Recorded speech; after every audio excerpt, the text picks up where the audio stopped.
Picture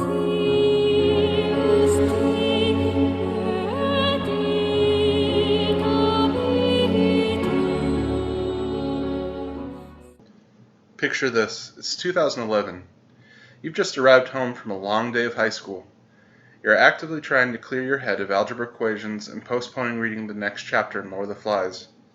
You'll probably just read the clip notes for the next quiz anyway. You decide to boot up the family desktop, search up Cinema by Skrillex on YouTube, and log on to your Facebook. No new notifications, of course. Who would want to talk to you anyway? You're an anime fan. It's not exactly cool yet to like anime. Your buddy Marco sends you an instant message asking you to get on Xbox Live. You notice his profile picture is an anime girl with pink hair, so you decide to ask him about it during a match of Team Slayer on Halo Reach. It's 2011 after all. Marco, flabbergasted, screeches through the headset. Bro, you haven't watched Elfen Lied? It's one of the greatest anime of all time. You need to log off now and watch it. Listening to Marco, since he's your only friend who likes anime at school, you download it. Life moves on and you forget to watch Elfen Lied. Sits there on your rotting hard drive taking up disk space. You and Marco start to drift apart. Every once in a while you hear about Elfen Lied again, usually in the context of it being a masterpiece, a true work of art that only the most die-hard anime fans could ever appreciate. Fast forward to 2020. The pandemic has halted life as we know it, and you find yourself with more time on your hands than ever before. You've already consumed countless episodes of media, so you go reminiscent of the good old days of Xbox and your buddy Marco. He hasn't changed his profile picture for, 7 years, and hasn't posted since 2014. You decide for his sake you'll finally check out Elfen Lied, even if you can't reach him anymore to tell him about it. So if this sounds extremely specific, that's because it is. This is kind of a semi-authentic story of how I got into Elfen Lied and both loved and hated certain aspects of it, more so towards the hate side, unfortunately.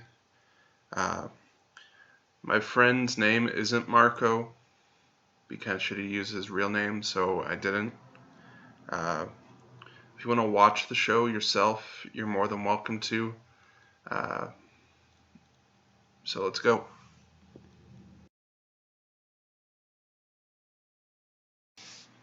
The intro to the anime, Lilium, is possibly one of the greatest anime intros of all time.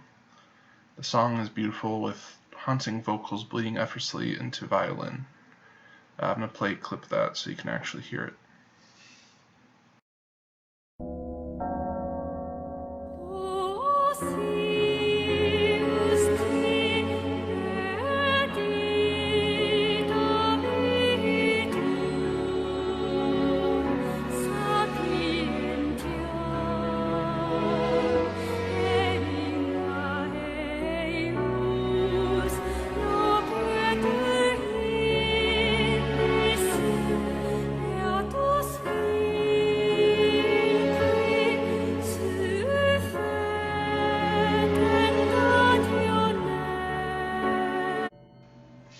The first episode opens just as strong, with the opening shot of a dismembered arm twitching in a pool of blood. It captivates the viewer and is one of the many instances where gore is used to great effect in the series. The main character, Lucy, tears effortlessly through multiple armed guards, and there's a palpable sense of dread and anxiety. Lucy's been kept in a facility for the majority of her life, and finally gets a chance to escape. She uses invisible arms called vectors to pick off guards and deflects bullets, till she reaches the sea, where she is shot with a .50 caliber rifle, her helmet shattered, and she falls into the ocean. Strong as her vectors are, there's no way she can stop a round from this rifle. The back of her head. Copy.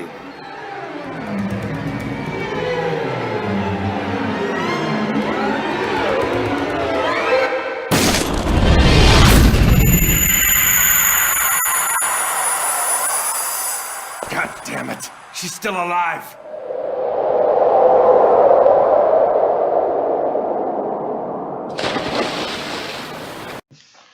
Elfen Lied's basic premise is the next step of human evolution called Dioclonus, which is actually a name for a dinosaur, but they have two long teeth instead of horns. But the Diaclonists are children born with horns. They have either two avenues in life: one, killed at birth; two, kept in a facility for plot convenience. Diaclonists are said to be born with natural hunter instincts, and genocide is one of the heavy themes prevalent in the show. Subsets of humans want the Diaclonists killed, and then apparently Diaclonists want humans extinct, yet some of the Diaclonists have desires to form friendships with humans. This is mostly standard fare for science fiction, but the setup's pretty interesting. As the story progresses, Lucy is found by cousins Koda and Yuka, who shelter her while she is under split childlike personality referred to as Niu.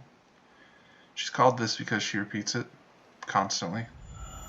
This is a really good part to point out how bad the English dub is, and from what I've heard, the Japanese dub isn't much better, but I'm not Japanese, so I can't really say anything about it. Other characters are introduced as the series progresses, including other Diaclonists. There's a cringe military dude named Bando, who actually serves as some unintentional comic relief, as well as homeless children, yet another Diaclonist, and some other walking anime tropes, including scientists, suit man with glowing anime glasses, etc. What's important is that the story does progress, but seems to take its time in the 13-episode run. It's important to note that the anime was produced when the manga was only halfway through production, and it ends up deferring greatly towards the end of the show, but we'll talk about that when we get there. The anime also treads heavily on torture, as the Horn children that are captured are kept in a facility, and the scientists run tests to find out how these children work.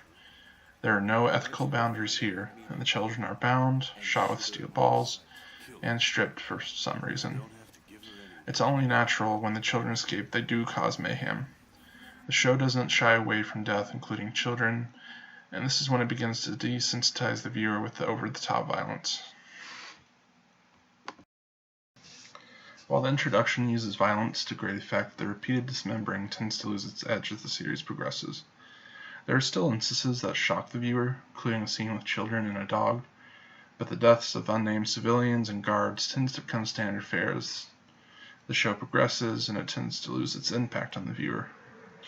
Sex is also a very prevalent theme, and the producers of the anime adaptation Arms Corporation were originally producers of hentai OVAs, or, in layman's terms, pornographic animated shows.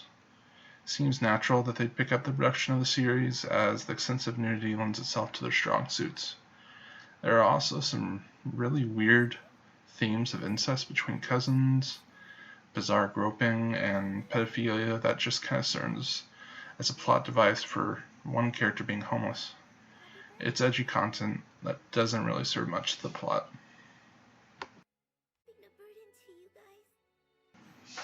The series continues as strange harm, interjected with heavy themes of loss, a desire to be accepted, and the ethics of experimentation.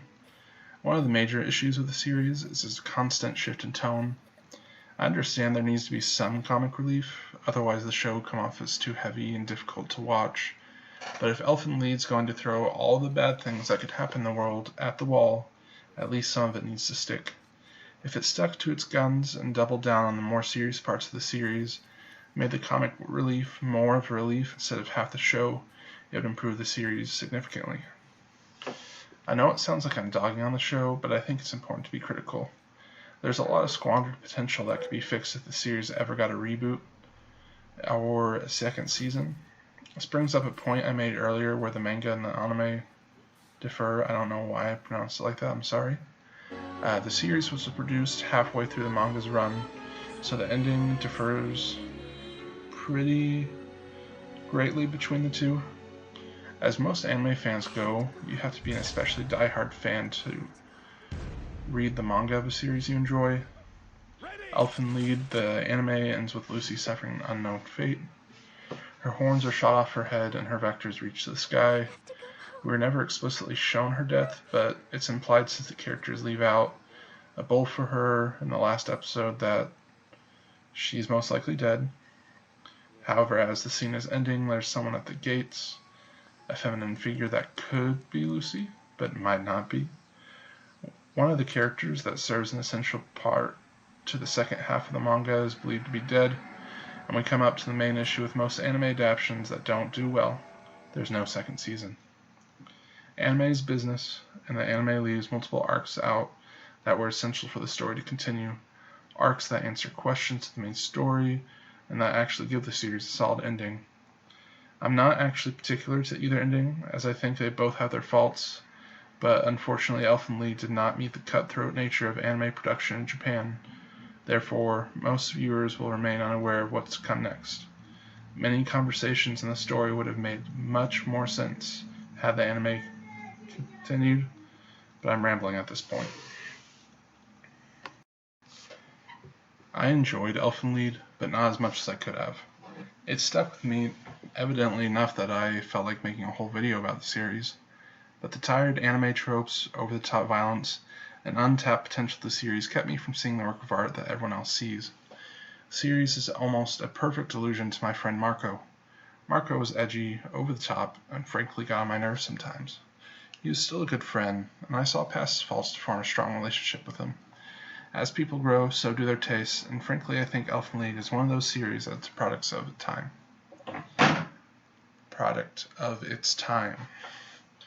I would recommend it, but don't set your expectations as high as I did.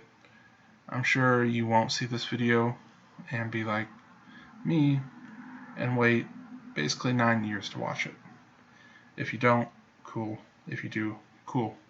Thanks for watching.